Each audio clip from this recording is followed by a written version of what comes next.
Inspiration positive, Laurence Roux-Fouillé.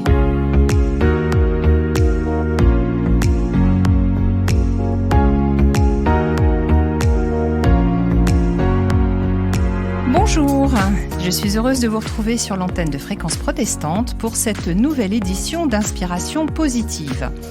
Le mois de septembre est déjà bien entamé, mais c'est encore la rentrée sur notre antenne et nous abordons la 3e saison de notre émission. Notre ambition pour cette année encore sera de vous distraire tout en vous aidant à aller mieux ou à transformer un peu votre vie. Cette année, on se retrouve le 3e mardi du mois en direct à 14h sur 100.7 FM et DAB+, comme on dit aujourd'hui. Et vous savez que vous pouvez nous réécouter en replay sur le site de la station de la radio, fréquenceprotestante.com, mais également en podcast sur vos plateformes préférées. Alors vous le savez déjà sûrement, Inspiration positive, c'est l'émission qui vous veut du bien. Une émission qui respire le bien-être, le mieux vivre, mais qui traque aussi pour vous les nouvelles tendances, ressent ses expériences positives et vous souffle les bonnes idées et les conseils qui rendent votre quotidien ou votre environnement plus agréable. Aujourd'hui, on va s'intéresser aux bébés et encore plus aux futures et aux jeunes mamans. Jeune maman pas si facile, c'est notre sujet du jour avec notre invitée Marie-Agnès Moller. Bonjour Marie-Agnès. Bonjour, enchantée. Auteure d'un ouvrage à la fois sincère et désopilant qui s'intitule donc Chronique d'une jeune maman, alors drôlatiquement illustré par Leslie-Marie Roquessani, je n'écorche pas son nom. C'est parfait. Donc qui est paru en mai dernier aux éditions Contredire, donc ça c'est chez Très Daniel. Donc Marie-Agnès, on peut rappeler pour nos auditeurs qui ne vous connaîtraient pas encore que vous êtes journaliste, vous êtes l'auteur déjà de 2 ouvrages précédents, alors plutôt à caractère historique. Tout à fait. Un sur le Paris historique. Un sur le Paris historique et sombre, avec un petit peu le Paris gore, on va dire, maison hantée, Père-Lachaise, etc. Et un autre historique sur l'origine des superstitions. D'accord. Et vous êtes surtout, c'est ce qui vous amène ici, entre autres, la maman de Thomas, qui a 4 ans et demi aujourd'hui. Exactement. Et finalement, c'est lui, le héros de ce livre, puisque votre ouvrage se présente comme un journal intime de votre grossesse et de vos premiers pas de jeune maman. Alors, en quoi ce livre est-il différent des autres ouvrages sur la grossesse ? Parce que si je vais dans une librairie et que je regarde à maternité, je vais trouver un certain nombre de livres. Voilà. Et surtout, qu'est-ce qui vous a donné envie de l'écrire ?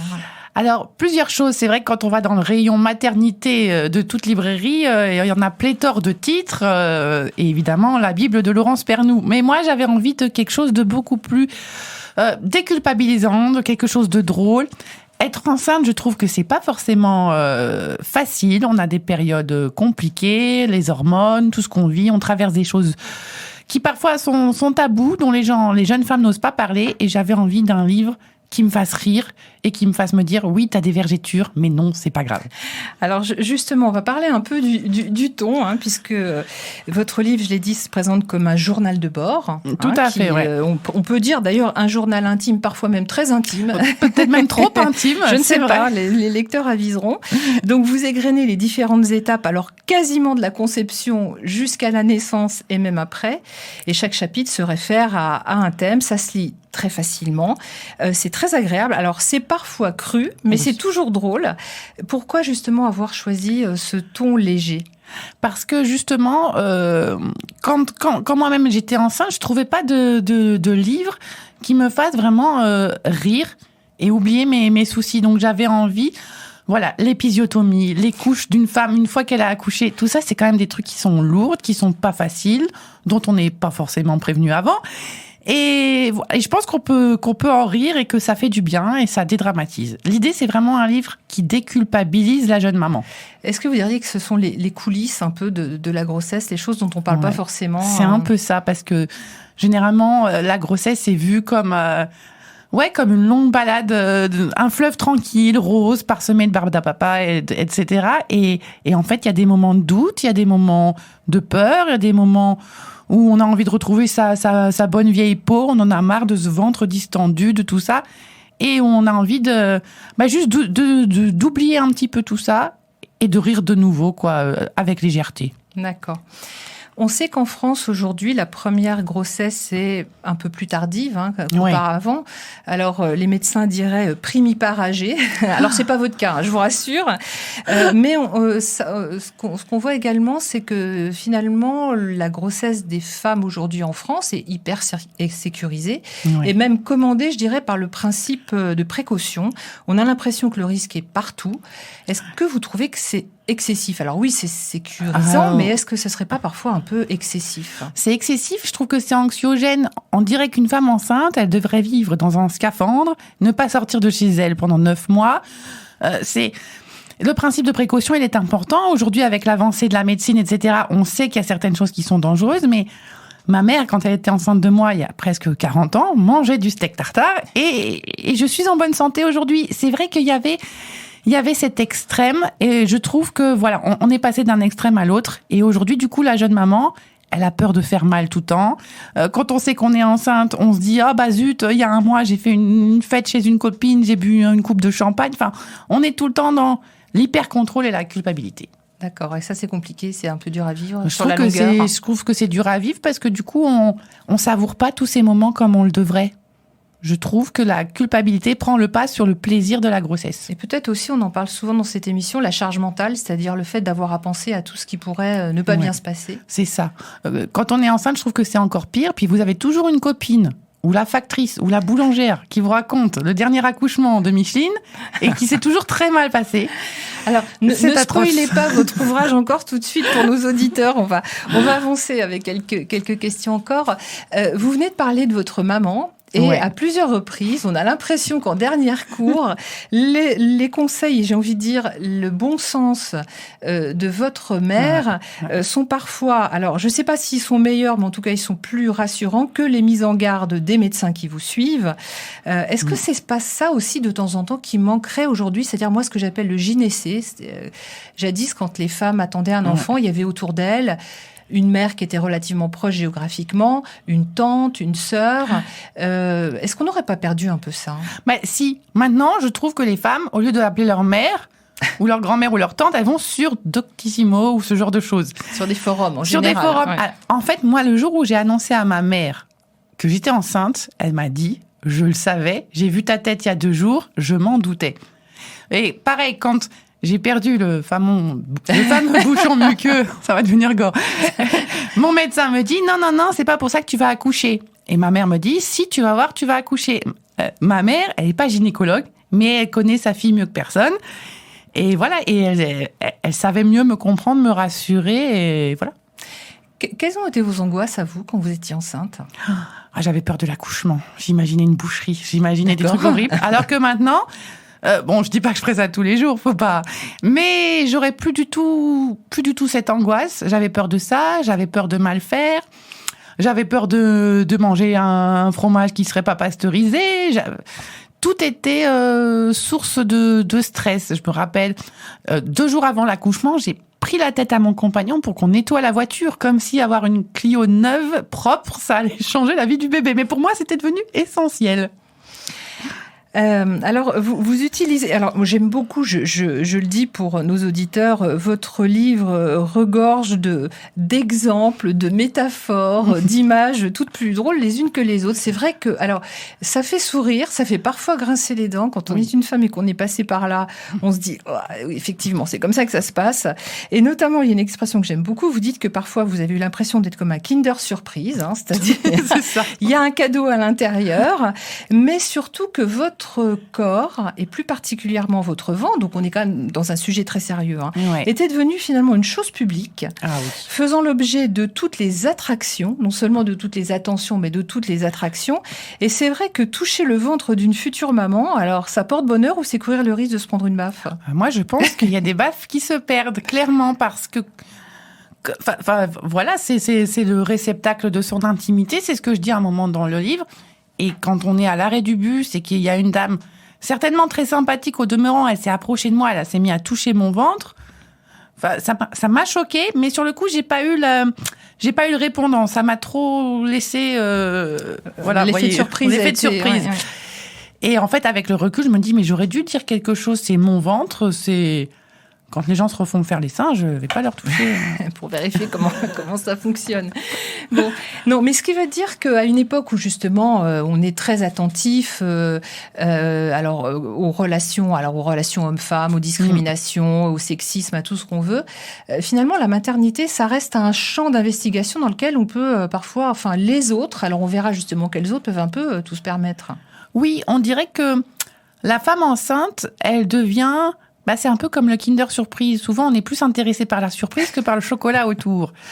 Et du coup, la femme enceinte, on l'oublie un peu. L'important, c'est ce qu'elle a dans son ventre, c'est ce qu'elle porte. Alors évidemment, c'est essentiel, mais et le bien-être de la future maman, il est où ? C'est important. Pour moi, un bébé, ce dont il a besoin avant tout, c'est d'une maman heureuse, épanouie, bien dans sa peau et dans sa tête. Donc, je trouve qu'il y a un travail à faire là-dessus. On s'occupe beaucoup de ce qu'on mange, de ce qu'on boit ou pas, de ce qu'on fume ou pas, mais est-ce qu'on s'occupe de ce que la femme enceinte ressent ? Je trouve pas assez. Dans une période où justement, vous l'avez dit, c'est pas moi qui jette de discrédit là-dessus, où les hormones, elles jouent sur l'humeur. Oui, où on peut être vite fragilisé, ou...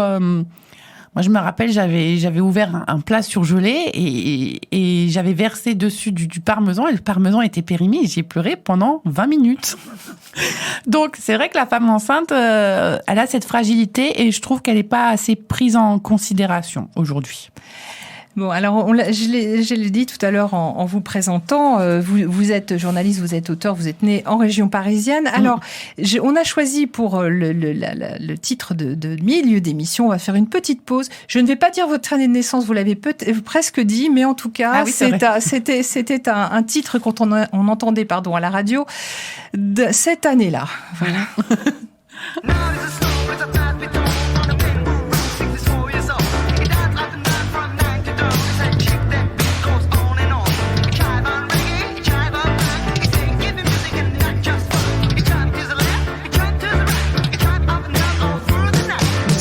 Du mat, j'ai des frissons, je claque des dents et je monte le son.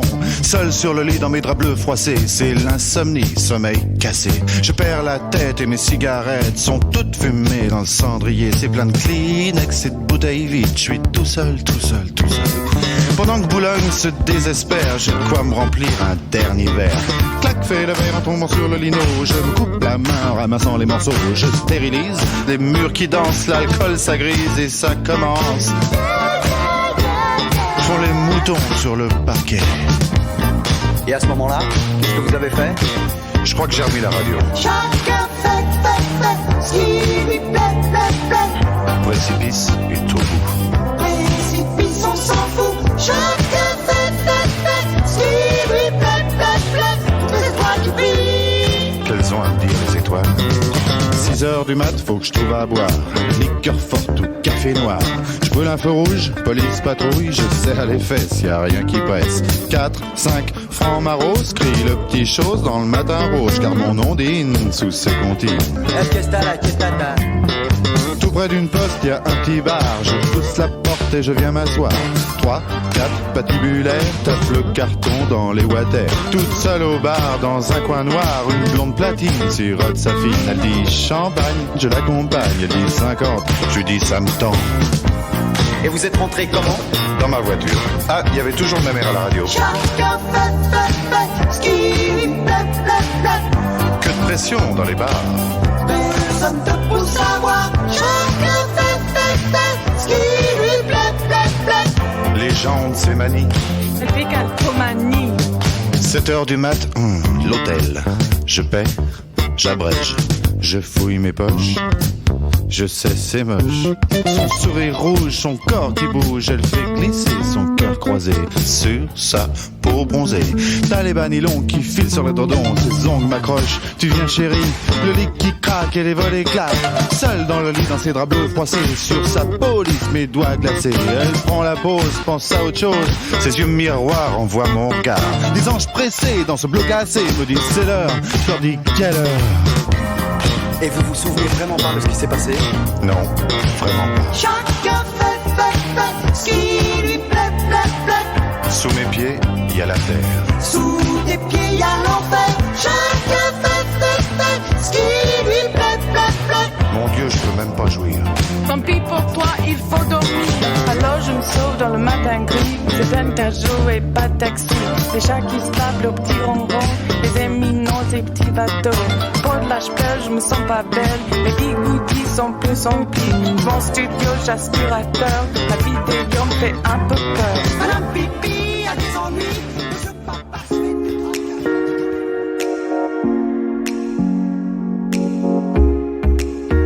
tracas. Inspiration positive, Laurence Roux-Fouillé. Ceux qui sont suffisamment jeunes pour avoir été adolescents dans les années 80 auront reconnu bien évidemment le duo, c'était Chagrin d'amour avec Chacun fait ce qui lui plaît. C'était l'année de votre naissance, mais il est bien question de naissance aujourd'hui, Marie-Agnès Moller, avec votre livre Chronique d'une jeune maman, illustré donc par Leslie Marie Roquessani, qui est paru donc en mai dernier aux éditions Contredire, donc chez Très Daniel. Un journal intime de la grossesse, mais aussi des premiers mois de la vie d'une jeune maman à travers votre expérience et puis le parcours avec Thomas qui a 4 ans et demi aujourd'hui. Voilà, le livre va à peu près jusqu'aux 3 ans de jusqu'à l'enfant. ses 3 ans. C'est son entrée en maternelle ? Oui, c'est à peu près ça. Un autre déchirement. C'était autre chose. Ce sera le tome 2. Voilà, qui nécessitera un autre ouvrage. Alors, au travers de votre expérience, on comprend que la maternité, vous l'avez déjà dit en première partie d'émission, n'est pas forcément ce chemin parsemé de roses ou de choux que nous décrit la légende. L'envers du décor et puis ses petits travers sont éprouvants pour la santé, la pudeur ou le moral. Ils en prennent un coup des fois. Et c'est souvent occulté. Est-ce que vous avez eu la sensation que on ment aux femmes ou qu'on leur dit pas vraiment tout ? Moi, je dis qu'on leur dit pas tout. Enfin, moi, je pensais pas que moi aussi, je porterais des couches en sortant de la maternité. C'est des choses, on ne nous prévient pas. Pourtant, il y a les cours d'accouchement sans douleur et l'autonomie. On fait plein de choses avant pour se préparer, mais en fait... il y a un genre de complot, je sais pas, pour éviter que les femmes arrêtent de se reproduire, mais il y a des choses qu'on ne sait pas, qu'on découvre. Et l'idée du livre, c'est justement, c'est de prévenir un petit peu, mais surtout de pas faire peur. C'est-à-dire que c'est un livre qui est fait vraiment pour rassurer, avant tout. Voilà. L'humour, ça aide aussi à prendre du recul. Ah oui. Oui, ça permet. C'est le meilleur des médicaments. Franchement, il y a pas mieux, quoi. Donc, bon, une fois sous péridurale, on rigole un peu plus facilement aussi, mais c'est vrai que ça permet de se détacher, ça permet de souffler un grand coup. Enfin, pour moi, c'est la meilleure des thérapies dans plein de domaines. Alors, il y a de nombreux chapitres qui sont émaillés des conseils que vous recevez, alors souvent sans ménagement, que ce soit de vos proches ou de parfaits inconnus. Vous parliez tout à l'heure de la factrice ou de la petite dame qui attend à l'arrêt de bus. Pourquoi est-ce qu'on s'autorise à tout dire à une future ou à une jeune maman, voire à la culpabiliser ? C'est la femme enceinte, elle porte le miracle de la vie, donc j'ai l'impression que sous ce prétexte... tout le monde se sent l'envie de lui parler. Je sais pas, c'est un petit peu comme la bosse du bossu qu'on a envie de toucher, quoi. Il y a quelque chose d'un petit peu magique. Les gens sont attirés, les regards, les mains, et aussi les conseils de tout le monde, quoi. Un petit peu trop même. Et qui sont parfois contradictoires. Oui, du coup, on sait plus qui écouter et on ne s'écoute plus soi-même, surtout. Et moi, ce que je me disais souvent, c'est...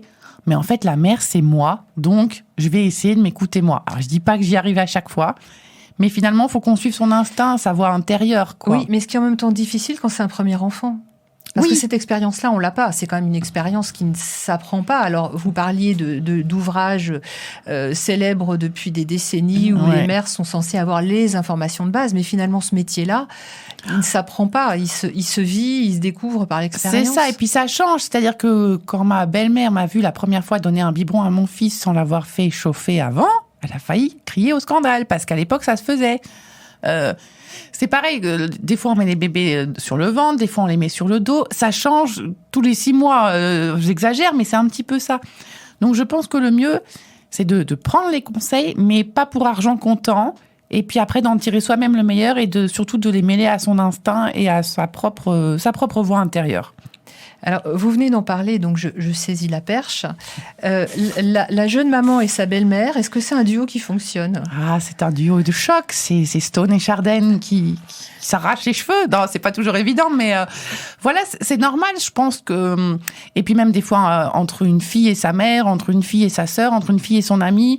Parce que toute maternité est différente, toutes les femmes sont différentes, donc personne ne va vivre les choses de la même manière et n'aura le même avis. sur la question. Donc, je pense qu'il vaut mieux des fois éviter d'entrer dans certains débats et clore le sujet rapidement. Alors, peut-être pour, on va dire, amuser celles de nos auditrices qui seraient dans ce duo et parfois cette confrontation avec leur propre belle-mère, une anecdote à ce sujet? Une anecdote. Je suis à la maternité, je viens d'accoucher d'un merveilleux petit garçon et puis elle me dit « T'es sûre que t'as accouché ?» Parce que j'avais encore mon ventre de grossesse qui n'était pas tout à fait dégonflé. C'est des petites piques comme ça, mais voilà, ça met le sel entre une belle-mère et sa belle-fille. Alors, ça aborde aussi la question plus largement. Et dans votre livre, alors je l'ai dit, qui est drôle, qui est léger, qui, par l'humour, aide à prendre du recul, qui peut être un peu cru parfois, mais toujours, j'ai envie de dire, dans le bon sens. C'est-à-dire, ça va dans la bonne direction et c'est aussi pour être informatif. La maternité chez vous, ça télescoper votre histoire personnelle, votre histoire de couple, votre histoire familiale. Et là, on est sur quelque chose qui est plus sérieux, mais on parle toujours de ce lien très ténu entre la vie, la mort, ceux qui sont là, ceux qui partent. Ouais. Vous avez dit, moi, la maternité, ça a changé votre vie, ça c'est clair. Accueillir un être nouveau dans sa famille, mettre au monde un enfant, devenir mère et père aussi, d'ailleurs, on peut le dire. Tout à fait. C'est quelque chose qui bouleverse totalement une existence. En tout cas, dans la vôtre, vous dites ça a remis chacun à sa place. Est-ce que ça, vous voulez nous en parler? Parce que j'ai l'impression que c'est assez fréquent qu'à l'occasion de l'arrivée d'un premier bébé, des parents, et parfois des grands-parents, que ça entre en résonance avec des histoires personnelles. Bien sûr, déjà la grossesse, pour moi, ça a été un parcours de résilience parce que j'étais veuve avant de tomber enceinte, donc j'avais perdu mon premier mari alors qu'on voulait faire un enfant. Donc la grossesse, il y avait cette problématique-là déjà à gérer. Ce projet-là, vous l'aviez eu avant avec quelqu'un d'autre? Voilà, ce projet, je l'avais eu avant quelqu'un d'autre. Il n'avait pas pu se concrétiser. Et du coup, je me laissais pas forcément le droit de le vivre enfin avec un autre homme. Donc, il y a eu déjà ces éléments-là. Et puis, dans ma vie familiale, dans mon histoire familiale, les femmes, il y a eu toujours des choses difficiles avec la grossesse. Ma grand-mère avait perdu déjà 2 enfants, etc. Donc, on est toujours avec une valise. Et du coup, je pense que quand on est enceinte, c'est la valise de la maternité, elle est encore plus lourde. Et là, en fait, le fait de devenir maman, j'étais plus la fille d'eux, j'étais plus la veuve d'eux, j'étais la maman de Thomas. Et en fait, ça a remis les cartes sur table, ça a remis les choses en place. Moi, ça m'a évité de continuer à me regarder le nombril et à me plaindre parce que la priorité, c'était changer la couche, donner le biberon. Et pour moi, ça a été une thérapie aussi. Donc ça a remis chacun, ça a redonné une... Exactement, sa place à chacun, tout à fait. Alors, il y a quelque chose que j'aime beaucoup dans votre livre, qui revient à plusieurs reprises, c'est que vous êtes très doué pour constituer des listes. Ah, j'adore ça. Alors, il se trouve que moi, j'aime aussi les listes, parce que de temps en temps, ça permet de faire le point ou ça permet d'avoir des idées. Alors, vos listes font sourire, mais elles aident aussi à dramatiser. Je donne quelques exemples que j'ai pris au hasard. Par exemple, vous avez fait une liste de pensées positives. Donc ça, c'est pendant la grossesse. De pensées positives pour après l'accouchement. Ah oui. Comme quoi, par exemple? Comment je vais pouvoir manger des sushis, je vais pouvoir m'épiler les jambes sans faire la grue, je vais pouvoir sortir avec mes copines et boire un petit coup. C'était un petit peu comme la carotte qui m'attendait après l'accouchement et après ces 9 mois de grossesse. Et ça me faisait du bien dans les moments de déprime, ça me remontait le moral. Donc ça aidait à tenir. Donc ça, c'est quelque chose que vous conseillez aux futures mamans là, qui sont de faire la petite liste de tout ce qu'elles ont envie de faire après. Ça fait du bien. C'est thérapeutique là aussi. Alors j'en ai piqué une autre. Il y a ce que vous appelez les aveux mea culpa. Ouais. C'est-à-dire, effectivement, par rapport à la culpabilité. Alors, on va prendre un exemple, mais qui est assez courant. C'est le choix d'allaiter ou pas. C'est-à-dire, c'est le fait de donner le biberon ou d'allaiter son bébé. Il y a eu des tendances, ça change, ça évolue beaucoup. C'est vrai qu'aujourd'hui, on incite beaucoup les femmes pour plein de raisons à allaiter. Certaines n'en ont pas l'envie. Et on voit qu'il y a une grosse pression sur les épaules, si je puis dire, des femmes qui ne veulent pas allaiter. Alors, c'est marrant parce que cette pression, elle est aussi sur les femmes qui veulent allaiter. Je l'ai découvert après. Mais quand on veut pas allaiter, déjà, on est une mauvaise mère, direct. Enfin, c'est un petit peu ce que j'ai ressenti. C'est très, très récurrent. Mais il y a aussi une pression quand on veut allaiter. Parce que Est-ce qu'on le fait assez bien? Moi, toutes mes copines ont allaité et j'ai vu quel cauchemar, des fois, ça pouvait être. Donc, en fait, la pression, Est-ce que on le fait bébé jamais prend bien, assez de quoi. poids? Est-ce qu'il mange suffisamment? Ouais. Est-ce que donc c'est encore On fait jamais bien. Donc, moi, j'ai fait le choix de pas allaiter pour plein de raisons personnelles, mais je le regrette pas. Je voulais aussi que papa puisse donner le biberon à 3h du mat quand j'en pouvais plus. Voilà, pour moi, c'était quelque chose. Je me suis jamais posé la question. C'était mon choix, mais là encore, je trouve que c'est quelque chose de personnel, de très intime, et les gens n'ont pas à donner leur avis, quoi. Et ce qu'on entend dans vos propos, c'est qu'il ne faut pas hésiter à se positionner, en fait. C'est ça, à dire oui, je vais allaiter ou non, je vais pas allaiter, et c'est pas à me justifier. Voilà. C'est mon choix, c'est intime, j'ai des raisons, et je vois pas pourquoi je les livrerais comme ça au monde entier. Alors, un autre exemple des listes que vous proposez, la liste de tout ce qu'on apprend sur soi avec la maternité. Là, ça aurait pu prendre des ça a été tomes. un parcours de vie aussi. C'est un parcours de vie parce que on découvre des choses en soi qu'on ne soupçonnait pas. On découvre la capacité d'aimer quelqu'un plus que soi-même, plus que n'importe qui au monde. On découvre la capacité de s'angoisser juste parce qu'un caca est trop mou. Enfin, on découvre des trucs pas possibles sur soi. Et puis, on devient... Je trouve qu'on s'améliore, ça permet de s'élever d'une certaine manière. On apprend toujours, quoi. Bon. Si j'offre votre livre à une future maman, elle va pas prendre peur quand même. Non, c'est-à-dire que là, comme ça a l'air cru quand j'en parle. Mais vraiment, l'idée, c'est qu'elle se marre et qu'elle oublie ses angoisses et qu'elle voit qu'en fait, toutes les femmes traversent depuis des siècles la même chose et ça va encore durer un bout de temps. Et qu'elle est normale et qu'elle est comme tout le monde et qu'il faut qu'elle se fasse confiance. Quel conseil vous donneriez à une future maman? Une seule chose que vous auriez, vous, retenu de cette expérience? Peut-être à renouveler, parce que je suis sûre qu'on vous met la pression pour savoir quand vous allez avoir le évidemment, deuxième. Mais ça, c'est le suspense. Ça, je ne me prononcerai pas.